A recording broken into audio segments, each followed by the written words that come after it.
ठीक है, सबको जय मसीह की। प्रभु का धन्यवाद हो इस सुंदर समय के लिए। और मैं आपके सामने परमेश्वर के वचनों से एक भाग को, एक विषय को रखना चाहता हूं जो आज ही बहुत ज़रूरी है कलीसिया के लिए। ये बहुत ज़रूरी है इस समय की कलीसिया के लिए, क्योंकि आज हमें इस वचन की आवश्यकता है। और मैं आज आपके सामने परमेश्वर के वचन से एक विषय को रखूंगा ताकि हम अपने विषय में सावधान हों कि कहीं ऐसा ना हो कि हम अपने प्रतिफल को खो दें, अपने अनंत जीवन को खो दें। कहीं ऐसा तो नहीं कि हम भ्रम में हों, कहीं ऐसा तो नहीं कि हम झूठ में हों और झूठी आशा लगाए हुए हों, कहीं ऐसा तो नहीं कि हम कहीं कुछ गलत कर रहे हों और हमें पता ही ना हो। क्योंकि ये अंत के समय में हमें बहुत ही सावधान रहने की आवश्यकता है। अपने आत्मिक जीवन के विषय में बहुत ही चौकस सावधान रहने की आवश्यकता है। जैसा प्रभु यीशु मसीह ने कहा, जागते रहो और सावधान रहो। और उन्होंने कहा कि यदि घर का स्वामी जानता कि चोर किस पहर आएगा तो जागता रहता और अपने घर में सेंध लगने ना देता। उसी प्रकार ये अंत के समय में आज जरूरी है कि कलीसिया के विश्वासियों को, एक पास्टर को जागते रहने की आवश्यकता है। और इसलिए आज मैं इस विषय को आपके सामने रखना चाहता हूं और हम ध्यान से देखेंगे, जांचेंगे, परखेंगे अपने आप को और ये देखेंगे कहीं ऐसा तो नहीं कि हमारे जीवन में कुछ गड़बड़ हो रही है और हम झूठी आशा में, झूठी दिलासा में जी रहे हों।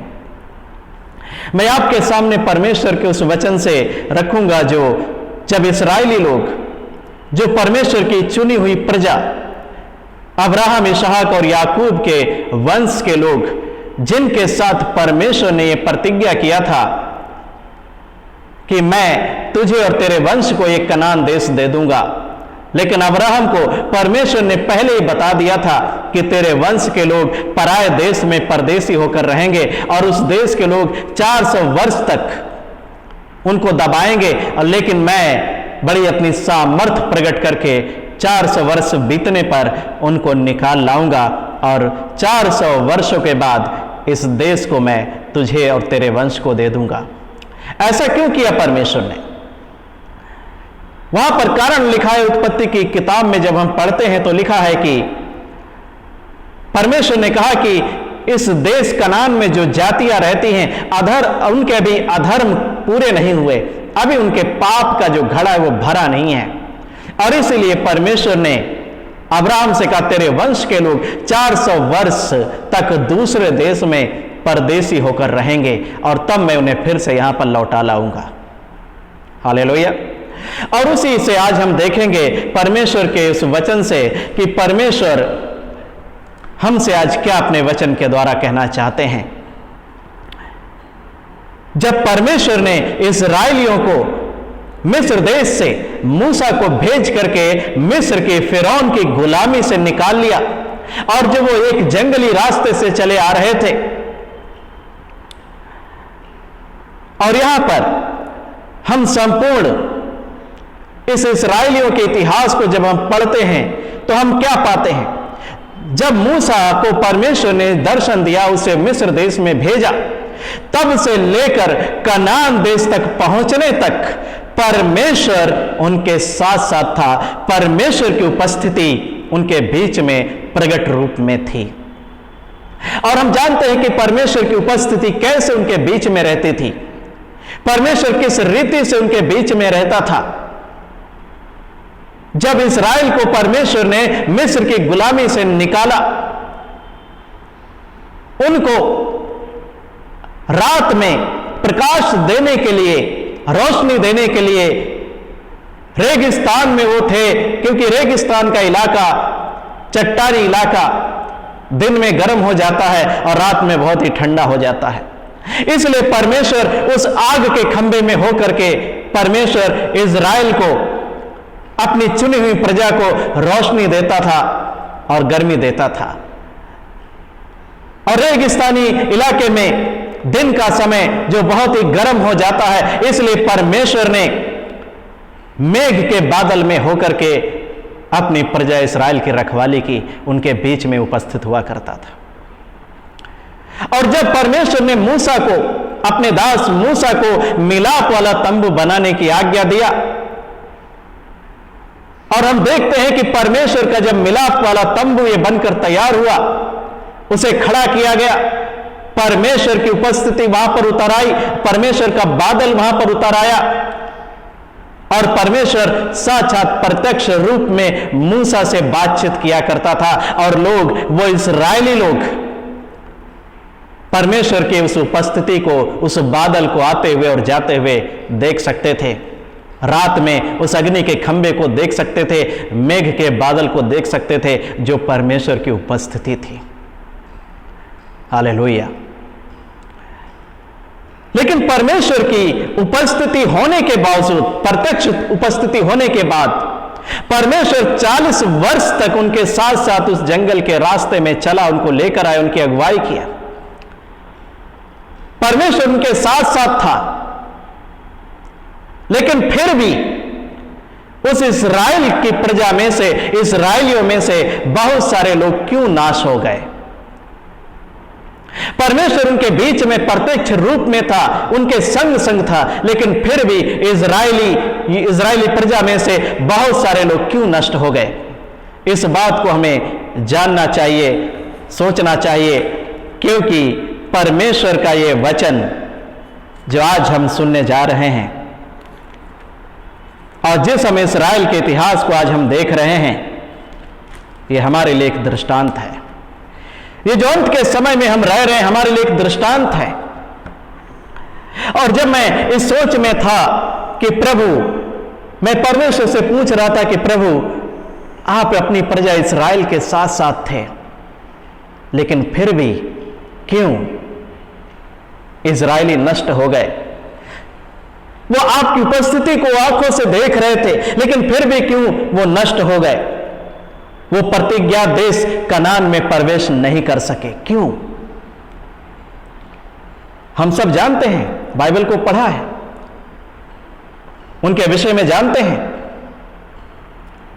उन्होंने बहुत सारे पाप किए, गलतियां की, परमेश्वर का विरोध किया, परमेश्वर के दास मूसा का विरोध किया, विश्वास नहीं किया, आज्ञा नहीं, बहुत सारे कारण हैं। लेकिन मैं आज आपके सामने कुछ बातों को रखना चाहता हूं।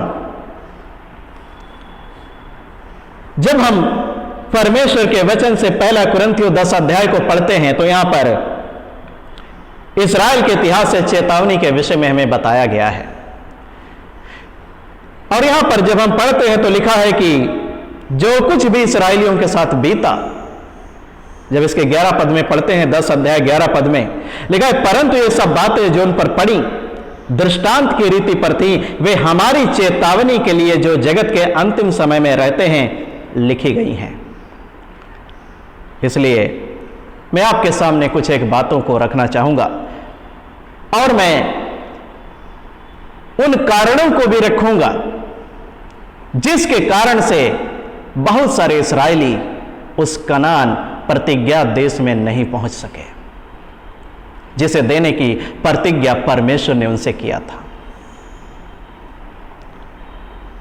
हम जो अंतिम समय में रहते हैं, हम जो परमेश्वर प्रभु यीशु मसीह पर विश्वास करते हैं, हम अपने आप को मसीह के लोग कहते हैं, हम अपने विषय में सावधान हो जाए, चौकस हो जाए, इस बात को जांच लें, परख लें, समझ लें कि कहीं ऐसा तो नहीं कि जो गलतियां उन इजराइलियों ने की, जिसके कारण से, उन पापों के कारण से वो उस कनान देश, प्रतिज्ञा देश में नहीं पहुंच सके, वो जंगल में ही नष्ट हो गए, ढेर हो गए। कहीं ऐसा तो नहीं कि हम भी वही गलतियां कर रहे हैं।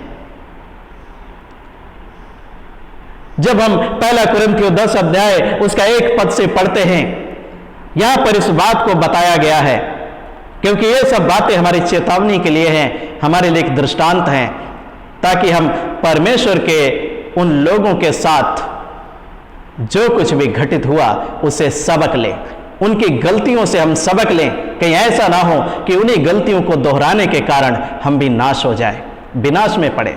और प्रभु यीशु मसीह कहता है, उसके वचन में लिखा हुआ है, उसके दासों ने इस बात को लिखा कि परमेश्वर ने, प्रभु ने हमें इसलिए नहीं बुलाया और चुना कि हम नाश हो जाए, परंतु इसलिए चुना और बुलाया है कि हम अनंत जीवन पाए। और जैसा हम जानते हैं, वो शारीरिक कनान जो वर्तमान समय में इस्राएल कहलाता है, वो उस आत्मिक स्वर्ग को दिखाता है जिसमें ले जाने के लिए प्रभु यीशु मसीह ने हमसे और आपसे प्रतिज्ञा की है। कहीं ऐसा ना हो कि हम अपने इस प्रतिफल को खो दें, कहीं ऐसा ना हो कि हम उन इस्राएलियों के समान उन गलतियों को दोहरा करके हम नष्ट हो जाएं। और इसलिए मैं आज आपके सामने प्रभु की कुछ बातों को रखना चाहता हूं, लेकिन आज उन कारणों को, इस वीडियो में उन कारणों को पूरी रीति से बता पाना यह संभव नहीं होगा। और इसलिए मैंने सोचा है, प्रभु से भी मांगा है, पूछा है कि मैं उन कारणों पर एक वीडियो की सीरीज बनाऊं, जो 5-6 वीडियो की सीरीज होगी। और एक एक वीडियो में हम लोग एक एक कारण को देखेंगे कि क्यों इस्राएली प्रजा में से बहुत सारे लोग उस कनान देश में, प्रतिज्ञा देश में नहीं पहुंच पाए। और यह हमारी चेतावनी के लिए होगा, और उसे हम सीखेंगे, उसे हम जानेंगे कि हमें क्या करने की आवश्यकता है, क्या करने की जरूरत है, परमेश्वर हमसे क्या चाहते हैं। यहां पर जब हम पढ़ते हैं, लिखा है कि हे भाइयों, मैं नहीं चाहता कि तुम इस बात से अनजान रहो कि हमारे सब बाप दादे बादल के नीचे थे और सब के सब समुद्र के बीच से पार हो गए, और सब ने बादल में और समुद्र में मूसा का बपतिस्मा लिया, और सब ने एक ही आत्मिक भोजन किया, और सब ने एक ही आत्मिक जल पिया, क्योंकि वे उस आत्मिक चट्टान से पीते थे जो उनके साथ साथ चलती थी। और वह चट्टान मसीह था, परंतु परमेश्वर उनमें से बहुतों से प्रसन्न ना हुआ, इसलिए वे जंगल में ढेर हो गए। यहां पर इस वचन को बहुत अच्छी तरीके से, ठीक तरीके से समझ लीजिए। यहां पर क्या लिखा है? हे भाइयों, मैं नहीं चाहता कि तुम इन बातों से अनजान रहो। किन बातों से? कि हमारे बाप दाते सब के सब बादल के नीचे थे और सब के सब समुद्र के बीच से पार हो गए, लाल समुद्र से। और किस बादल की बात हो रही है? जो परमेश्वर उनके ऊपर छाया करता था। और यहां पर क्या लिखा दूसरे पद में? और सब ने बादल में और समुद्र में मूसा का बपतिस्मा लिया। उन्होंने बपतिस्मा भी लिया। मूसा का बपतिस्मा उस समुद्र में, लाल समुद्र से जब पार हुए, तो वो उनके बपतिस्मे को दिखाता है। और क्या लिखा है? सबने एक ही आत्मिक भोजन किया, वो भोजन जो परमेश्वर आकाश से उनके लिए मन्ना बरसाया करता था। सबने एक ही वो आत्मिक भोजन किया। चौथे पद में लिखा है कि और सबने एक ही आत्मिक जल पिया। वो सब एक ही आत्मिक जल पी रहे थे, क्योंकि वे उस आत्मिक चट्टान से पीते थे जो उनके साथ साथ चलती थी, और वह चट्टान मसीह था। हालेलुया! ये कितनी सुंदर बात है कि हमारा प्रभु, वो इस्राएल का परमेश्वर, वो हमारा मसीह प्रभु उनके साथ साथ चल रहा था। वो चट्टान से पी रहे थे। प्रभु यीशु मसीह जो आत्मिक जल है, जीवन का जल है, वो उमड़ने वाला सोता है, जीवन के जल का उमड़ने वाला सोता है, वो उनके साथ था और उससे वो पी रहे थे।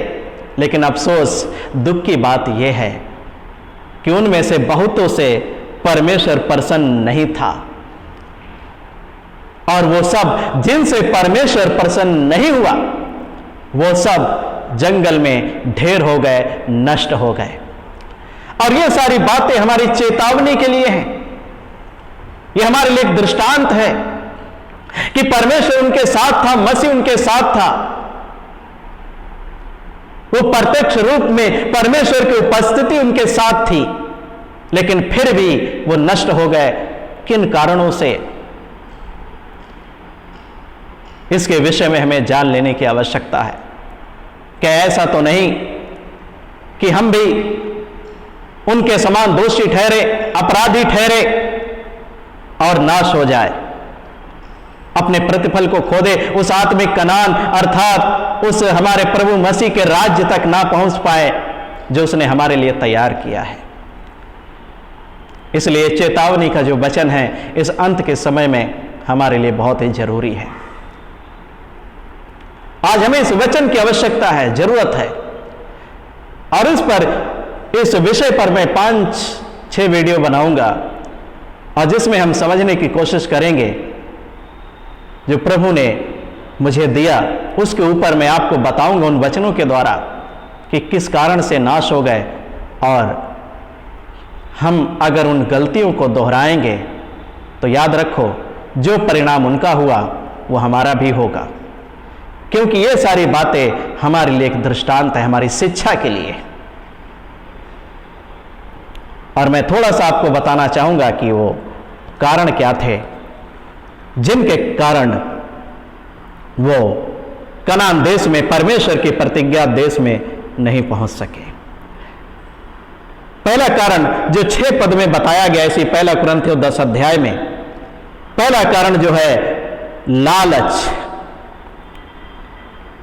दूसरा कारण है 7वें पद में मूर्ति पूजा, तीसरा कारण है 8वें पद में व्यभिचार, चौथा कारण है 9वें पद में परमेश्वर की उन्होंने परीक्षा की, और 5वां कारण है वो परमेश्वर और मूसा पर, परमेश्वर के दास पर, परमेश्वर पर कुड़कुड़ाए और बुड़बुड़ाए। इन 5 कारणों पर, एक एक कारण पर आने वाले दिनों में मैं वीडियो बनाने वाला हूं जो प्रभु ने मुझे दिया, ताकि इस चेतावनी के वचन को हम समझ सके, सुन सकें और अपने विषय में सावधान हो कि ऐसा तो नहीं कि हम अपने जीवन को, प्रतिफल को खो दें, कि ऐसा तो नहीं कि हम भी उन्हीं के समान उन गलतियों को दोहरा रहे हैं। इसलिए इस वचन को सुनने के लिए, आने वाले और भी वीडियोस के लिए, जो परमेश्वर के वचन के द्वारा चेतावनी का जो वचन है हमें मिलने वाला है, जो हमारी शिक्षा के लिए है, क्योंकि हमारा प्रभु मसीह बहुत जल्द आने वाला है, और अपने विषय में चौकस हों, सावधान हों, अपने विषय में जांचें परखें कि हम उसके साथ जाने के लिए तैयार हैं या नहीं, और यदि नहीं तो अपने आप को तैयार करें उसके वचन के द्वारा चेतावनी पाते हुए। हालेलुया। ठीक है, सबको जय मसीह की। प्रभु आप सभी को आशीष दे, और हम सभी अगले वीडियो में हम इसी विषय के पहले कारण में मिलेंगे, पहले कारण के वीडियो में मिलेंगे और जानेंगे कि उन इस्राएलियों ने कौन कौन से कारणों से, वो इस्राएली कौन कौन से कारणों से कनान देश में नहीं पहुंच सके। हालेलुया। ठीक है, सबको जय मसीह की। प्रभु आप सभी को आशीष दे, और मैं आपके लिए एक प्रार्थना करना चाहूँगा, और आप मेरे साथ प्रभु से प्रार्थना कर सकते हैं। हमारे जीवित महान पवित्र प्रभु जी, हम आपका धन्यवाद देते हैं, आपके चरणों में आते हैं। पवित्र पिता, मेरी प्रार्थना है खुदावन, जो आप हमें अपने वचनों के द्वारा चिताते हैं, चेतावनी देते हैं, समझाते हैं, और वो इसलिए कि हम नाश ना हो जाएं, इस संसार के साथ दोषी ठहर कर हम नाश ना हो जाएं, परंतु आप चाहते हैं कि आपके जन, आपके लोग, आपकी संतानें इस पाप भरे संसार से, अंधकार भरे संसार से अलग होकर वो आपकी इच्छा के अनुसार पवित्रता का जीवन बिताए। और इसलिए आप अपने ठहराए हुए लोगों पर अपने पवित्र आत्मा के द्वारा लोगों के, अपने बच्चों की जरूरतों के अनुसार अपने वचन को, भेदों को प्रकट करते हैं, प्रकाशनों को देते हैं, इसलिए कि परमेश्वर का जन सिद्ध और पवित्र हो जाए और परमेश्वर पिता आपकी सेवा के लिए वो तत्पर हो जाए। पिता, मेरी प्रार्थना हमारे भाई बहनों पर दया करें। हे खुदाबंद, आप नहीं चाहते कोई भी नाश हो जाए, इसलिए प्रभु मेरी प्रार्थना है हम में से कोई नाश होने ना पाए, और हर एक जन आपके चेतावनी के वचन को सुने और समझे और मन फिराए और आपके पीछे पूरी ईमानदारी और सच्चाई से चले। धन्यवाद पिता।